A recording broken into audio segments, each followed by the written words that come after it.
Hello friends, welcome back on Chemical Gyan YouTube channel. This is 6th lecture of General Organic Chemistry and in this lecture we will continue resonance. This is second part of resonance. In first part I have discussed what is resonance. Resonance क्या होता है? It is delocalization of pi electron. क्यों होता है? जिसके वजह से molecule के अंदर इलेक्ट्रॉन का जो डेंसिटी है वो इक्वल रहे, साथ साथ जिसके वजह से मॉलिक्यूल का स्टेबिलिटी बढ़ जाए। तो रेजोनेंस क्यों होता है? मॉलिक्यूल की स्टेबिलिटी को बढ़ाने के लिए। ये क्लियर हुआ। Then we study different types of conjugation, pi sigma negative charge, pi sigma positive charge, pi sigma lone pair and pi sigma free radical with example. Clear हुआ। तो ये जितने भी कॉन्जुगेशन अगर आपको दिखाई दे, कॉन्जुगेशन मतलब क्या? Alternation, pi bond sigma bond pi bond, अगर ऐसा सिस्टम रहा तो रेजोनेंस होगा। पाई बॉन्ड है फिर सिग्मा बॉन्ड है फिर लोन पेयर है, तभी भी क्या होगा? रेजोनेंस होगा। So these are the condition for the resonance. फिर उसके बाद हम लोगों ने रेजोनेंस स्ट्रक्चर ड्रॉ करना सीखा था। सो हम लोगों ने 2-3 एग्जांपल भी किए थे ड्रॉ करने को, जैसे कि फिनॉल किया था। In this lecture we will check stability of resonating structure. देखो बच्चे लोग, जो आपको एग्जाम में जैसे कि जेई और नीट के एग्जाम में जो क्वेश्चंस आते हैं वो आपको ये नहीं बोलेगा कि draw resonating structure of phenol, draw resonating structure of nitrobenzene. उधर ड्रॉ करने नहीं आएगा, उधर मैं आपको 2 रेजोनेटिंग स्ट्रक्चर दूंगा, 3 दूंगा और मैं उसमें कंपेयर करने बोलूंगा विच इज मोर स्टेबल। मतलब आपको रेजोनेटिंग स्ट्रक्चर दिया हुआ है, रेजोनेटिंग स्ट्रक्चर का आपको क्या चेक करना है? स्टेबिलिटी चेक करना है। So this is very important. Clear हुआ। आपको ड्रॉ करना आना चाहिए बट वो एग्जाम में नहीं आता। एग्जाम में क्या पूछा जाता है? Compare the stability of resonating structure. So how to compare? तो ये जो मैंने पॉइंट लिखवाया हो उसको प्रॉपरली फोकस करो। तो फर्स्ट कंडीशन, और ये जो मैंने पॉइंट लिखवाया ना इसको हमको ऑर्डर वाइज चेक करना है। क्लियर हुआ। मैं बताऊंगा एग्जांपल के साथ आपको बताऊंगा। फर्स्ट कंडीशन, मोर पाई बॉन्ड्स। जैसे कि आपके पास 2 रेजोनेटिंग स्ट्रक्चर है ए और बी। ए वाले के अंदर 2 पाई बॉन्ड है और बी वाले रेजोनेटिंग स्ट्रक्चर के अंदर 1 पाई बॉन्ड है। एक है ए और एक है बी। ए के अंदर 2 पाई बॉन्ड और बी के अंदर 1 पाई बॉन्ड। तो जिसके मॉलिक्यूल के अंदर ज्यादा पाई बॉन्ड होगा that structure will be more stable. That structure will be more stable. Clear हुआ। जैसे कि मैंने आपको 3 रेजोनेटिंग स्ट्रक्चर दे दिया, ए बी सी। ए में है 2 पाई बॉन्ड, बी में 1 पाई बॉन्ड, सी में है 3 pi bond. So which is more stable? C. Why? Because इसमें 3 पाई बॉन्ड है। क्लियर हो रही है। अब देखो, अगर मेरे पास ऐसा कंडीशन आ गया, ऐसे मैंने 2 रेजोनेटिंग स्ट्रक्चर दिए। कितने? 2 रेजोनेटिंग स्ट्रक्चर, बट दोनों के अंदर same number of pi bond है। मतलब इसमें भी 1 पाई बॉन्ड है और इसमें भी 1 पाई बॉन्ड है। तब आप क्या करोगे? क्लियर हो रहा है। तब हम लोग बात करते हैं किसकी? ऑक्टेट की बात करते हैं। किसकी बात करोगे? ऑक्टेट। ऑक्टेट क्या होना चाहिए? कंप्लीट होना चाहिए। एटम का क्या होना चाहिए? ऑक्टेट। सबसे पहले आप क्या चेक करोगे? Pi bond. Pi bond check करने के बाद आप क्या चेक करोगे? ऑक्टेट। इधर देखो कार्बन, कार्बन के ऊपर पॉजिटिव चार्ज है और कार्बन ने कितना बॉन्ड बनाया? 3 बॉन्ड। 3 बॉन्ड मतलब कार्बन के पास 6 इलेक्ट्रॉन है और इसके ऊपर क्या है? Positive charge. मतलब कार्बन का ऑक्टेट इज इनकम्प्लीट। क्लियर हो रहा है। कार्बन का ऑक्टेट क्या है? इनकम्प्लीट। लेकिन जब आप इधर आओगे, देखो कार्बन के पास, कार्बन ने कितना बॉन्ड बना लिया? ये इलेक्ट्रॉन इधर से इधर गया। ये जो लोन पेयर का इलेक्ट्रॉन है, देखो ना, लोन पेयर के इलेक्ट्रॉन इधर आया। क्लियर हो रहा है। जब लोन पेयर ने अपना इलेक्ट्रॉन दिया तो कार्बन और ऑक्सीजन के बीच में ट्रिपल बॉन्ड बना। सो इधर 3 बॉन्ड और इधर एक 4 बॉन्ड। टोटल कितने इलेक्ट्रॉन हो गए? 8 इलेक्ट्रॉन हो गया। मतलब कार्बन का ऑक्टेट इज कंप्लीट। और इधर ऑक्सीजन का ऑक्टेट भी देखो कंप्लीट है। प्लस चार्ज है, इसका मतलब नहीं कि ऑक्टेट इनकम्प्लीट है। Octet is complete. 1 2 3 3 bond. 3 bond means what? 6 electron और इधर 2 लोन पेयर। 6 + 2 8। क्लियर हो रहा है। सो इस कंडीशन में अगर आप देखोगे, सो हर एक एटम का octet is complete, while in this condition octet is incomplete. That means ये जो बी वाला है is more stable than A. So आप देख सकते हो B is more stable than A. ऐसा कंपैरिजन करना होता है आपको। मैंने ये 2 रेजोनेटिंग स्ट्रक्चर दिया, आप ऑक्टेट कंपैरिजन करोगे। अगर किसी रेजोनेटिंग स्ट्रक्चर में हर एक एटम का ऑक्टेट कंप्लीट है और दूसरे रेजोनेटिंग स्ट्रक्चर में किसी एक एटम का ऑक्टेट कंप्लीट नहीं है, तो जिसमें ऑक्टेट इनकम्प्लीट होता है उसकी स्टेबिलिटी कम होती है। क्लियर हो रहा है। नेक्स्ट देखो, neutral resonating structure is more stable than charge resonating structure. RS का मतलब क्या होता है? Resonating structure. Neutral resonating structure is more stable than charge resonating structure. Negative charge and more electronegative atom is more stable. Negative charge, देखो negative charge अगर electronegative atom के ऊपर होगा तो अच्छी बात है। अगर इलेक्ट्रोपॉजिटिव एटम, जैसे फॉर एग्जांपल आप मान लो एक एटम है कार्बन और नाइट्रोजन, कार्बन के ऊपर नेगेटिव चार्ज और नाइट्रोजन के ऊपर नेगेटिव चार्ज, ज्यादा स्टेबल कौन होगा? नाइट्रोजन वाला। वाई? बिकॉज नाइट्रोजन की इलेक्ट्रोनेगेटिविटी कार्बन से ज्यादा है। ये जितना भी पॉइंट है ना मैं आपको जस्ट एक्सप्लेन कर रहा हूं। नेक्स्ट स्लाइड में we will discuss all the point, we will cover all the point with example. Clear हो रहा है? तो अभी आप जस्ट फोकस करो। नेगेटिव चार्ज किस पे होना चाहिए? इलेक्ट्रोनेगेटिव। फॉर एग्जांपल एक स्ट्रक्चर है जिसमें नेगेटिव चार्ज इलेक्ट्रोनेगेटिव है, इलेक्ट्रोनेगेटिव एटम पे है, जबकि दूसरे में नेगेटिव चार्ज इलेक्ट्रोपॉजिटिव एटम पे है। तो जिसमें नेगेटिव चार्ज पे होगा तो वो क्या होगा? स्टेबल होगा। क्लियर हो रहा है? फिर बात करेंगे सेम चार्ज शुड बी दूर दूर, same charge should be away from each other. मतलब प्लस प्लस एक मॉलिक्यूल के अंदर दो प्लस चार्ज एक दूसरे के पास में नहीं होने चाहिए, दो माइनस चार्ज पास नहीं होने चाहिए। व्हाई? बिकॉज सेम चार्ज में क्या होता है? रिपल्शन होता है। रिपल्शन की वजह से मॉलिक्यूल की स्टेबिलिटी क्या हो जाएगी बच्चे लोग? कम हो जाएगी। क्लियर हो रहा है आपको ये बात? तो same charge should be away यानी दूर दूर, opposite charge should be pass pass. Plus और माइनस, अपोजिट अट्रैक्ट्स, तो प्लस और माइनस क्या करते हैं? अट्रैक्ट्स करते हैं। तो जिसकी वजह से रिपल्शन कम होगा और स्टेबिलिटी क्या होगी? बढ़ जाएगी। Is that clear? तो सेम चार्ज अगर मॉलिक्यूल में पास पास में है तो molecule is unstable. Next, extended conjugation, extended conjugated system is more stable than cross conjugated system। extended conjugated system is more stable than cross conjugated system। इसको समझते हैं, देखो ध्यान से।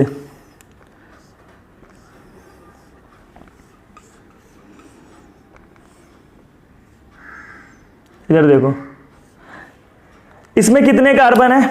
1 2 3 4 5 6। इसमें 1 2 3 4 5 6। कितने कार्बन है? 6 कार्बन है दोनों में। 1 2 3 4 5 6, 1 2 3 4 5 6। इन बोथ केसेस कितने कार्बन है? 6 कार्बन है। फिर नंबर ऑफ पाई बॉन्ड, देखो मैंने क्या पूछा आपसे, इसमें आप स्टेबिलिटी चेक करो। क्या चेक करो? स्टेबिलिटी। ये दोनों में कौन ज्यादा स्टेबल है? सो आप क्या करोगे? सबसे पहले आप क्या देखोगे? Number of pi bond. क्या देखोगे बच्चे लोग? Number of pi bond. 1 2 3, 3 pi bond है इसमें, और इसमें भी कितना पाई बॉन्ड है बच्चों लोग? 3 पाई बॉन्ड है। क्लियर हो रहा है? इन बोथ दी सिस्टम कितना पाई बॉन्ड है? 3, 1 2 3। पाई बॉन्ड से काम नहीं चला तो आप किस पे आओगे? ऑक्टेट पे आओगे। ऑक्टेट देखोगे तो हर एक एटम का क्या है? कंप्लीट है। इधर अगर आप स्ट्रक्चर बनाओगे तो क्या बनेगा? ये CH2 बनेगा, ये CH2 बनेगा। This is bond line formula. मतलब octet is also complete, octet भी कंप्लीट है। दोनों के दोनों न्यूट्रल है। अगर ये न्यूट्रल होता, ये चार्ज होता तो ये ज्यादा स्टेबल हो जाता, बट दोनों के दोनों क्या है? न्यूट्रल है। तो चार्ज वाला सिस्टम है ही नहीं, तो चार्ज वाला कोई सिस्टम ही नहीं है, तो आपको इलेक्ट्रोनेगेटिव इलेक्ट्रोपॉजिटिव देखने की जरूरत नहीं है। सो अब ये वाले पॉइंट पे आओ। Extended conjugated system is more stable then cross. Cross की जगह ब्रांच भी यूज कर सकते हो। दोनों में सेम नंबर ऑफ एटम है, same number of pi bond है। क्लियर हो रहा है? But this conjugated system is extended, समझ रहे हो? जबकि एक ऐसा है ब्रांच है। सो ऑलवेज रिमेंबर एक्सटेंडेड वाला स्टेबल होता है ब्रांच से, सो ये वाला स्टेबल होगा इससे। क्लियर हो गया ना? इज दिस क्लियर और नॉट? सो ये जो पॉइंट है, इस पॉइंट के बेसिस पे हम लोग किसी भी मॉलिक्यूल के रेजोनेटिंग स्ट्रक्चर में स्टेबिलिटी को कंपेयर करते हैं। Is this clear? In next slide we will solve some question. ये जो पॉइंट है, इस पॉइंट से रिलेटेड मैं आपको क्वेश्चन सॉल्व कराऊंगा, including previous year question. Previous year में जो क्वेश्चन आए थे वो भी करवाऊंगा। सो इसको प्रॉपरली क्या करो, आप नोट डाउन कर लो। सो बच्चे लोग, प्रीवियस स्लाइड में हमने क्या डिस्कस किया था? Points to check stability of resonating structure. उस पॉइंट के बेसिस पे हम लोग दो रेजोनेटिंग स्ट्रक्चर में कंपेयर करते हैं, और कंपैरिजन करने के बाद हम बताएंगे विच is more stable and which is list stable. Clear हुआ? सो जो भी पॉइंट्स है उस पॉइंट को इधर क्या करेंगे? कवर करेंगे with example. So first example, ध्यान से देखो। ये फर्स्ट रेजोनेटिंग स्ट्रक्चर है और ये सेकंड रेजोनेटिंग स्ट्रक्चर है। Which resonating structure is more stable, ये क्वेश्चन है आपके लिए। विच इज मोर स्टेबल, ये जितना भी मैंने क्वेश्चन दिया हो ना, आपको ऑर्डर बताना है स्टेबिलिटी का। क्लियर हो रहा है? सो ये ए है और ये बी। ए में अगर आप ध्यान से देखोगे तो number of pi bond 0 pi bond, जबकि इधर देखो 1 पाई बॉन्ड है। क्लियर हो रहा है? इधर कितने पाई बॉन्ड है? 0 पाई बॉन्ड। इधर कितना पाई बॉन्ड है? 1 पाई बॉन्ड। क्लियर हो रहा है? आपको ना पॉइंट वाइज जानना है। सबसे पहले आपको क्या चेक करना है? Pi bond. क्लियर हो रहा है ना? अगर आपका आंसर पाई बॉन्ड से आ गया तो आपको नेक्स्ट पॉइंट पे जाने की जरूरत नहीं है। तो सबसे पहला देखो, इसके पास क्या है? 0 पाई बॉन्ड, इधर प्लस चार्ज होगा। इसके पास क्या है? 0 पाई बॉन्ड, और इसके पास क्या है? 1 पाई बॉन्ड। सो इसके पास पाई बॉन्ड ज्यादा है, मतलब this structure is more stable. Clear हो रहा है आपको ये बात? सो आंसर आएगा B is more stable than A. Clear हुआ ना? नेक्स्ट पॉइंट देखो, ये NH2 है और ये AlCl3 है। इसमें भी देखो, सबसे पहली बात, इसमें कितना पाई बॉन्ड है? एक भी पाई बॉन्ड नहीं है, 0 पाई बॉन्ड। जबकि इसमें देखो 1 पाई बॉन्ड है कि नहीं?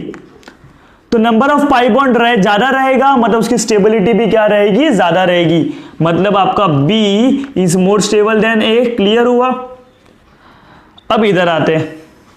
ये तो आपने पाई बॉन्ड के बेसिस पे स्टेबिलिटी का पता किया। अब इधर आते हैं। देखो इसमें कितना पाई बॉन्ड है? 1 2 3, 3 पाई बॉन्ड। इधर भी देखो 1 2 3, 3 पाई बॉन्ड। 1 2 3, 3 pi bond. सो तीनों ही केस में पाई बॉन्ड इज 3। मतलब आप पाई बॉन्ड के बेसिस पे इनका स्टेबिलिटी नहीं बता सकते। पाई बॉन्ड के बेसिस पे स्टेबिलिटी नहीं बता पाओगे। तो second point was octet. Octet पे जाते हैं। देखो इधर सबका ऑक्टेट क्या होता है? कंप्लीट होता है। इधर प्लस है। प्लस मतलब क्या? ऑक्टेट इनकम्प्लीट हो सकता है। बट देखो इसने कितना बॉन्ड बनाया है? 1 2 3, 3 बॉन्ड, मतलब ऑक्सीजन के पास 6 इलेक्ट्रॉन, 7 8। इधर लोन पेयर है कि नहीं? लोन पेयर है ना बच्चे लोग। सो इधर 8 इलेक्ट्रॉन हो गए, मतलब इसका भी ऑक्टेट क्या है? कंप्लीट है। क्लियर हो रहा है? इसने देखो 1 2 3, 3 बॉन्ड मतलब 6 इलेक्ट्रॉन, और इधर क्या है? 1 लोन पेयर है, मतलब 8 इलेक्ट्रॉन। मतलब जितने भी एटम है सबका ऑक्टेट क्या है? कंप्लीट है। सो ऑक्टेट भी क्या है? कंप्लीट। ये जितने भी एटम है सबका ऑक्टेट क्या है? कंप्लीट। तो थर्ड पॉइंट था न्यूट्रल में हमको डिस्कस करना है। न्यूट्रल और चार्ज में ना पहले पॉइंट से आपका आंसर निकला, ना ही सेकंड पॉइंट से। तो आप कौन से पॉइंट पे आओगे? थर्ड पॉइंट पे। Neutral resonating structure is more stable than charge. So अगर आप फोकस करोगे सो इस पे कोई भी चार्ज नहीं है, जबकि ये दोनों के ऊपर चार्ज है। इधर प्लस है, इधर माइनस है, इधर प्लस है, इधर माइनस है। क्लियर हो रहा है? सो न्यूट्रल, ये क्या है बच्चों लोग? न्यूट्रल है। तो इधर आप लोगों को न्यूट्रल, जबकि ये दोनों क्या है? चार्ज है। तो आपको एक कंक्लूजन मिल गया होगा, A is more stable than B and C. Clear हो रहा है? इतना आपको पता चल गया, A is more stable than B and C. Why? Because it is neutral while these two are charged species. Clear हो गया? अब हम बात करते हैं ये दोनों में कंपैरिजन करोगे, क्योंकि ये तो स्टेबल है। अब ये दोनों में ध्यान से देखो तो ये अपोजिट चार्ज पास पास है, या अपोजिट चार्ज दूर दूर है। मैंने आपको क्या बताया था? अपोजिट चार्ज कैसे होने चाहिए? पास पास। और जो सेम चार्ज होते हैं वो कैसे होने चाहिए? दूर दूर होने चाहिए। क्लियर हो रहा है? तो plus and minus opposite charge है, तो ये लोग कहां है? पास पास। और जबकि इधर अपोजिट चार्ज कहां पर है? दूर दूर। तो अगर अपोजिट चार्ज पास पास होगा तो स्टेबिलिटी ज्यादा होगी। अगर अपोजिट चार्ज पास पास होगा तो स्टेबिलिटी ज्यादा होगी। क्लियर हो रहा है आपको ये बात? ये प्लस और ये माइनस, मतलब इसमें अपोजिट चार्ज क्या है? पास पास है। तो इधर मैं लिख देता हूं पास पास, जबकि इधर क्या है? दूर दूर है। क्लियर हो रहा है? तो अपोजिट चार्ज पास पास, मतलब इसकी स्टेबिलिटी ज्यादा। Opposite charge should be pass pass, same charge should be दूर दूर। ये पॉइंट आप याद रखो। Is that clear? सो ये दोनों कैसे होने चाहिए? पास पास होने चाहिए। मतलब आपका अगर बी और सी में कंपैरिजन करोगे तो B is more stable than C. So overall comparison A is more stable than B is more stable than C. Clear हो रहा है आपको? Why A? Because A is neutral while these two are charge. अब charge में आपने क्या देखा? Negative और पॉजिटिव चार्ज को देखा। ये जो अपोजिट चार्ज दोनों है वो दोनों क्या है? पास पास, इधर अपोजिट चार्ज दूर दूर, अपोजिट चार्ज पास, स्टेबिलिटी ज्यादा। क्लियर हो गया? नेक्स्ट क्वेश्चन देखो, इसमें पाई बॉन्ड देखो कितना है, एक पाई बॉन्ड है, इसमें भी कितना है? एक पाई बॉन्ड है। मतलब पाई बॉन्ड से तो काम नहीं चलेगा भाई, इधर भी एक पाई बॉन्ड, इधर भी एक पाई बॉन्ड, देखो ना, ये एक पाई बॉन्ड, ये एक पाई बॉन्ड। क्लियर हो रहा है? अब ऑक्टेट की बात करते हैं। ऑक्टेट इसमें सबका कंप्लीट है, इधर भी सबका कंप्लीट है। देखो, 2 हाइड्रोजन के साथ बॉन्ड, 1 कार्बन के साथ बॉन्ड, 6 इलेक्ट्रॉन हो गए, 3 बॉन्ड मतलब 6 इलेक्ट्रॉन, और नेगेटिव चार्ज मतलब कितने इलेक्ट्रॉन है? 2 इलेक्ट्रॉन है। सो सबका ऑक्टेट कंप्लीट है। इसका भी देखो, 1 2 और इधर तीसरा बॉन्ड ऑक्सीजन का, और इधर 2 लोन पेयर, टोटल 8 इलेक्ट्रॉन हो गए। मतलब ऑक्टेट इज कंप्लीट। ऑक्टेट भी क्या है? दोनों के लिए क्या है? कंप्लीट है। तो आप थर्ड पॉइंट पे आओगे, न्यूट्रल और चार्ज में डिस्कशन करोगे। इधर ध्यान से देखोगे तो this is neutral while it is charge. ये कैसा है बच्चों लोग? न्यूट्रल है पहला वाला, जबकि ये कौन सा है? चार्ज है। और आपको पता है न्यूट्रल वाला is more stable than charge, यानी A is more stable than B. Clear हो रहा है? सबसे पहला आपने क्या देखा? पाई बॉन्ड देखा, इधर भी एक पाई बॉन्ड, इधर भी एक पाई बॉन्ड। फिर ऑक्टेट चेक किया, ऑक्टेट भी क्या था? कंप्लीट था दोनों स्ट्रक्चर में, हर एक एटम का। फिर आपने थर्ड पॉइंट पे देखो, हम लोग कैसे स्टेप वाइज जा रहे हैं, डायरेक्टली मैं थर्ड पॉइंट पे जंप नहीं किया। पहले हम लोग ने पाई बॉन्ड देखा, देन वी चेक ऑक्टेट, फिर हम लोग थर्ड पॉइंट पे, that is neutral and charge. ये न्यूट्रल है और ये क्या है? चार्ज। सो न्यूट्रल वाला हमेशा चार्ज वाले से क्या होता है? स्टेबल होता है। That's why A is more stable than B. Clear हो रहा है आपको ये पॉइंट? चलो अभी हम लोग नेक्स्ट बात करेंगे। ये देखो, इसमें ध्यान से देखो, इधर देखो कितना पाई बॉन्ड है? एक पाई बॉन्ड, 2 पाई बॉन्ड, इधर भी कितना? एक पाई बॉन्ड, 2 पाई बॉन्ड, इधर भी कितना? एक पाई बॉन्ड, 2 पाई बॉन्ड। टोटल दोनों में, सब में कितना पाई बॉन्ड है? 2। इधर भी 2 पाई बॉन्ड, इधर भी 2 पाई बॉन्ड, इधर भी कितना? 2 पाई बॉन्ड। क्लियर हो रहा है? देखो, अब ध्यान से देखो, दिस इज ऑक्टेट सबका कंप्लीट है, पूरे स्ट्रक्चर में ऑक्टेट क्या है? कंप्लीट है। अभी हम लोग बात करेंगे किसकी? न्यूट्रल और चार्ज में। देखो, फर्स्ट पॉइंट हो गया आपका पाई बॉन्ड वाला, फिर आपने ऑक्टेट भी चेक किया। अब बात करोगे न्यूट्रल और charge. This is neutral and this is charge. Clear हो रहा है? अब देखो, ये न्यूट्रल है, मतलब ए वाले की स्टेबिलिटी बी एंड सी से क्या होगी? ज्यादा होगी। ए वाले की स्टेबिलिटी बी एंड सी से क्या होगी? ज्यादा होगी। क्लियर हो रहा है आपको? ये न्यूट्रल है और ये दोनों बच्चे लोग क्या है? चार्ज है ना। सो न्यूट्रल वाले की स्टेबिलिटी चार्ज वाले से ज्यादा होती है। अब ध्यान से देखोगे तो इधर चार्ज वाले कैसे? Opposite charge plus minus, opposite charge plus minus. इधर अपोजिट चार्ज कैसे है? पास में है। इधर अपोजिट चार्ज कैसे है? दूर में है। जब अपोजिट चार्ज पास हो गए तो स्टेबिलिटी ज्यादा। देखो, अपोजिट चार्ज पास में है, मतलब इसका स्टेबिलिटी क्या होगा? ज्यादा होगा। क्लियर हो गया? ए, सबसे पहली बार आपने क्या कंपेयर किया? Pi bond, 2 pi bond, 2 pi bond, 2 pi bond. Is it there any doubt? फिर then we check what? Octet. Octet भी सबका कंप्लीट है। इधर अगर आप देखोगे तो ये क्या होता है? लोन पेयर रहता है एक बचा हुआ। ऑक्टेट भी सबका कंप्लीट है। क्लियर हो रहा है? ऑक्टेट होने के बाद आप किस पे है? न्यूट्रल और चार्ज में। सो न्यूट्रल पे जब आप आए, सो आपको पता चला दिस इज न्यूट्रल वाइल ये दोनों क्या है? चार्ज। मतलब ये वाला ये दोनों से स्टेबल है। That means A is more stable than B and C. ये क्लियर हुआ? अपोजिट चार्ज इसमें दूर है, जबकि इसमें अपोजिट चार्ज कैसे? पास में है। तो अगर अपोजिट चार्ज पास हो गए तो स्टेबिलिटी बढ़ जाएगी। क्लियर हो रहा है? ये पॉइंट आपको समझा? तो अपोजिट चार्ज पास, स्टेबिलिटी बढ़ गया, अपोजिट चार्ज दूर तो स्टेबिलिटी कम हो गया। That means your final answer will be A is more stable. फिर ये दोनों में कौन स्टेबल है? सी वाला। C is more stable than B. Clear हुआ? How to check stability of resonating structure. So last slide में हमने क्वेश्चन सॉल्व किया रेजोनेटिंग स्टेबिलिटी के ऑर्डर को लेके, मतलब which is more stable resonating structure. वो हमने जो पॉइंट पढ़ा था पहले स्लाइड पे, उस पॉइंट के बेसिस पे हम कंपैरिजन करते हैं कि विच is more stable and which is least stable.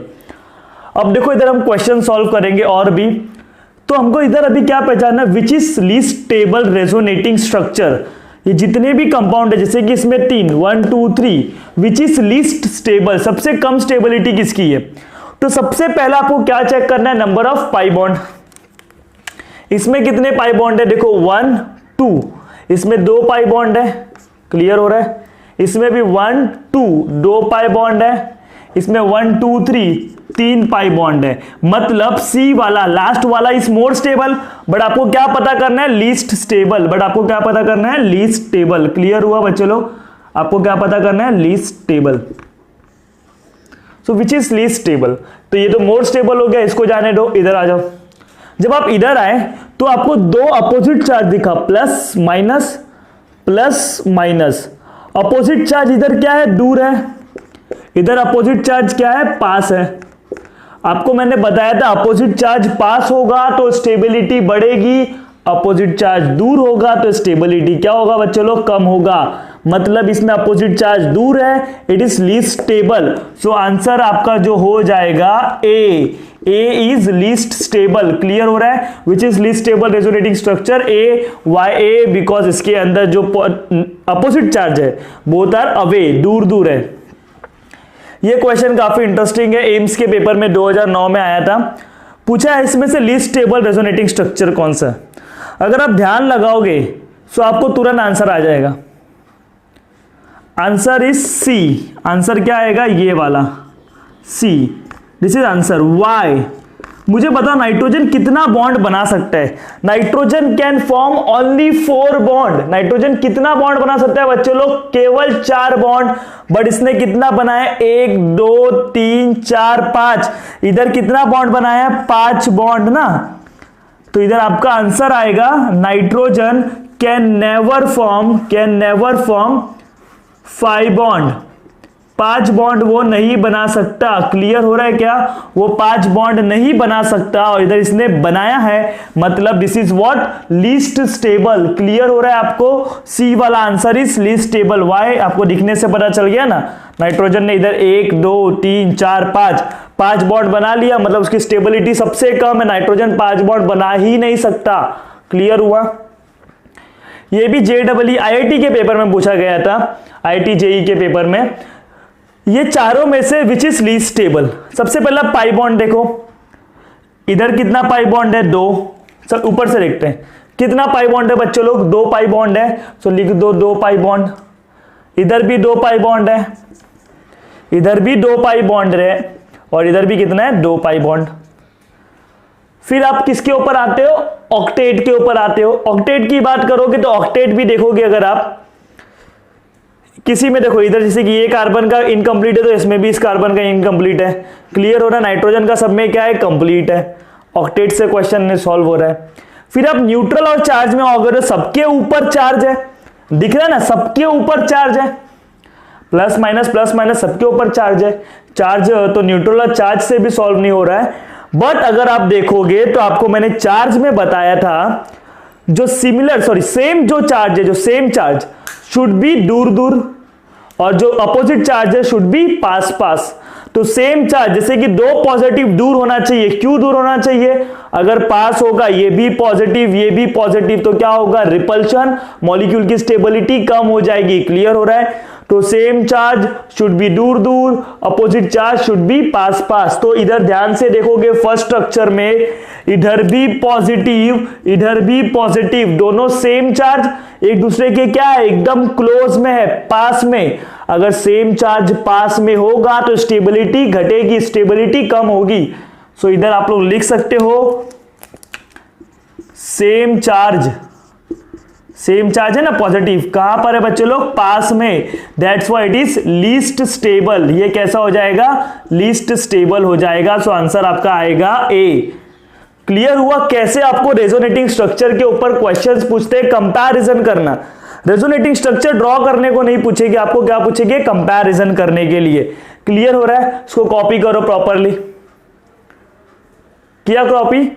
अब एक और क्वेश्चन है वो सॉल्व करते हैं, इसको मैं रफ कर दे रहा हूं। लास्ट क्वेश्चन है वो सॉल्व करके जाते हैं।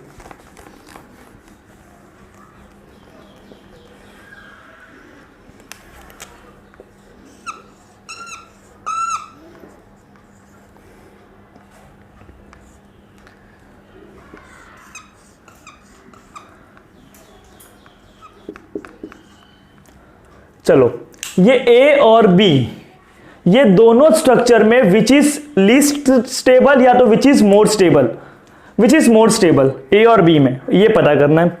क्लियर हो रहा है? ए और बी में किसकी स्टेबिलिटी ज्यादा है। क्लियर हो रहा है आपको ये बात? कैसे पता करोगे? देखो सबसे पहला आप क्या देखोगे बच्चे लोग, कॉन्जुगेशन है तो रेजोनेंस होगा। अब आप बात करोगे सबसे पहली बात कि किसमें पाई बॉन्ड है, किसमें पाई बॉन्ड ज्यादा है, किसमें पाई बॉन्ड ज्यादा है। इसमें एक पाई बॉन्ड, इसमें एक पाई बॉन्ड। क्लियर हो रहा है? अब आप इसको सॉल्व कैसे करोगे? ध्यान से देखो, इधर कॉन्जुगेशन है, रेजोनेंस होगा। इधर कॉन्जुगेशन है क्या?